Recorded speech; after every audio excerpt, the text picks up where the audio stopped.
Top quality और consistent performance के लिए सिर्फ सिल्वर पंप्स एंड मोटर्स, नाम याद रखना। શું હત્યા અને આત્મહત્યા પ્રોબ્લેમને ફેસ કરવા કરતાં વધુ સરળ છે?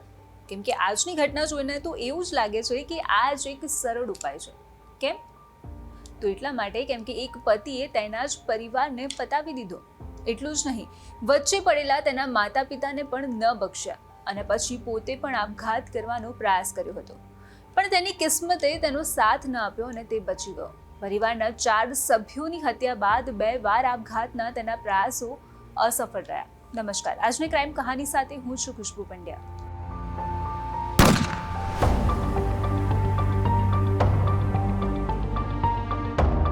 આ ઘટના વિશે અગાઉ પણ મેં વાત કરી હતી, પણ જે લોકોને ખ્યાલ નથી તેમને જણાવી દઉં કે આ ઘટના સુરતના સરથાણા વિસ્તારમાં બની હતી.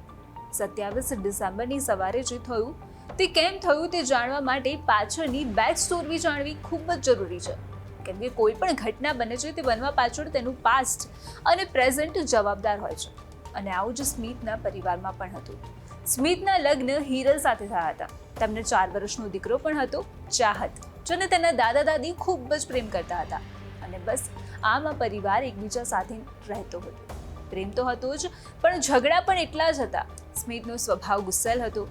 તેને વાતે વાતે ગુસ્સો આવી જતો હતો અને આ જ કારણથી તેનું તેના માતા પિતા સાથે પણ નહોતું બનતું. અવારનવાર કોઈ ને કોઈ કારણથી તેની પત્ની અને તેના માતા પિતા સાથે ઝઘડો થતો જ રહેતો હતો. તેને ઘરમાં વાત કરવાનું પણ બંધ કરી દીધું હતું. બસ કામ પૂરતી વાત. સ્મિતના તેની પત્ની સાથે પણ એટલા જ ઝઘડા હતા. કેમ કે હિરલને કંઈક કામ ચાલુ કરવું હતું અને સ્મિતનું ના પાડવું. કેમ કે સ્મિતને પણ ધંધામાં ખોટ ગયેલી હતી. માથે ઓલરેડી દેવું તો હતું જ. અને બસ આ જ કારણથી અવારનવાર તેમના ઝઘડા થતા રહેતા હતા. હિરલનું પણ તેની સાસુ સાથે નહોતું બનતું. તે પણ અવારનવાર ઝઘડતા જ રહેતા હતા. અને આ વચ્ચે જ એક દિવસ સ્મિતના કાકા અવસાન પામ્યા હતા. જેથી પરિવારના સભ્ય તરીકે સ્મિત અને તેની પરિવારની દુઃખની ઘડીમાં તેના કાકાના ઘરે પહોંચ્યા. પણ ત્યાં પણ સ્મિતના એટલા સારા સંબંધો નહોતા. અને તે દિવસે તેના કાકાના પરિવારે સ્મિતને કહી દીધું કે હવે બીજી વખત તું અહીંયા પગ ના મૂકતો. હવેથી આપણા બધા જ સંબંધો અહીંયા જ પૂરા. આ વાત સ્મિતને એ હદે લાગી આવી કે તેને એવું પગલું ભરી લીધું જેના માટે તેને અત્યારે પણ પછતાવો થઈ રહ્યો છે. લાખોનું દેવું, ઘરના ઝઘડા, પરિવાર સાથે અનબન અને ગામડે રહેલી જમીનને લઈને ઝઘડો. આ જ બધા ટેન્શનમાં 26 ડિસેમ્બરની રાત્રને જેમતેમ કરીને નીકાળી દીધી.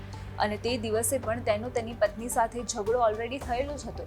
પછી શું, જ્યારે 27 ડિસેમ્બરની સવારે તે ઉઠ્યા તે વખતે સ્મિત અને તેની પત્ની હિરલ વચ્ચે સવારમાં બોલાચાલી થઈ ગઈ. અને આ જ ગુસ્સામાં આવીને અને બધાથી કંટાળીને સ્મિત રૂમની બહાર ભાગ્યો અને રસોડામાંથી ચપ્પુ ઉઠાવીને ફરીથી રૂમમાં આવ્યો અને તેની પત્નીને મારી દીધી. રૂમમાં અવાજ થતાં તેમનો 4 વર્ષનો દીકરો જે તેમની સાથે જ સૂતો હતો તે ઉઠ્યો અને કહ્યું કે પપ્પા, તમે શું કરો છો? મમ્મીને કેમ મારી રહ્યા છો? પણ સ્મિતે કંઈ જ ન સાંભળ્યું. કેમ કે તે વખતે સ્મિતના માથે ભૂત સવાર હતું. તેને 2 ક્ષણ પર વિચાર ન કર્યો કે સામે તેનો દીકરો ઊભો હતો અને એ જ ચપ્પુ તેના દીકરાના ગળા પર પણ ફેરવી દીધું. રૂમમાંથી આટલો બધો અવાજ આવતા બીજા રૂમમાં સૂતેલા સ્મિતના પિતા લાભુભાઈ દોડીને આવ્યા અને જોયું તો તેમની આંખોની સામે લોહીની નદીઓ વહી રહી હતી. પોતાનો લાડકવાયો પૌત્ર જમીન પર લોહીની વચ્ચે પડ્યો હતો અને બાજુમાં તેમની વહુ. ઉપર જોયું તો તેમનો દીકરો ચપ્પુ લઈને ત્યાં જ ઊભો હતો. હેવાન બનેલા તેમના પુત્રને તે કંઈ કહે તે પહેલા સ્મિત તેના પિતાને પણ મારવા માંગતો હતો. આટલો બધો અવાજ સાંભળીને સ્મિતની માતા વિલાસબેન પણ દોડીને ત્યાં આવ્યા અને જોયું તો તેમનો દીકરો હાથમાં ચપ્પુ લઈને તેના પિતાને મારવા જઈ રહ્યો હતો. તેથી તેની માતા વચ્ચે પડી અને આ વખતે સ્મિતે તેના પિતા અને માતા બંનેના ગળાના ભાગ પર ચપ્પુ મારી દીધું. આ બાદ જ્યારે તેને સામે જોયું તો તેની આંખોની સામે 4 લાશ પડી હતી. જે બાદ તેને તેના જીવનમાં હવે કંઈ જ બાકી ન લાગ્યું અને એ જ ચપ્પુ વડે પોતાના બંને હાથની નસ કાપી દીધી. તેના પિતા અને માતામાં હજુ પણ જીવ બાકી હતો. તેના પિતા દરવાજા તરફ દોડ્યા અને બહાર લોકોને જાણ કરી. જે બાદ 108 બોલાવવામાં આવી અને પોલીસને જાણ કરવામાં આવી. પોલીસ ઘટના સ્થળે પહોંચી તપાસ કરી, જેમાં સ્મિતના માતા અને તેના પિતા અને સ્મિત ત્રણેયમાં જીવ બાકી હતો. તાત્કાલિક તેઓને હોસ્પિટલ પહોંચાડવામાં આવ્યા, જેમાં તેના માતા અને તેના પિતાનો જીવ બચી ગયો હતો. એટલું જ નહીં, સ્મિત પણ બચી ગયો. પણ જ્યારે તેને હોશ આવ્યો ત્યારે તેને હોસ્પિટલના વોશરૂમમાં જઈને બારીના કાચ નીકાળીને ફરીથી આત્મહત્યા કરવાનો પ્રયાસ કર્યો. તેને કાચ લઈને પોતાના ગળા પર મારી દીધો, જે બાદ તેની ફરીથી સારવાર કરવામાં આવી અને તે ફરી બચી ગયો. થોડું સાચું થતાં પોલીસે તેને કસ્ટડી મેળવી અને તેને જેલને હવાલે કર્યો.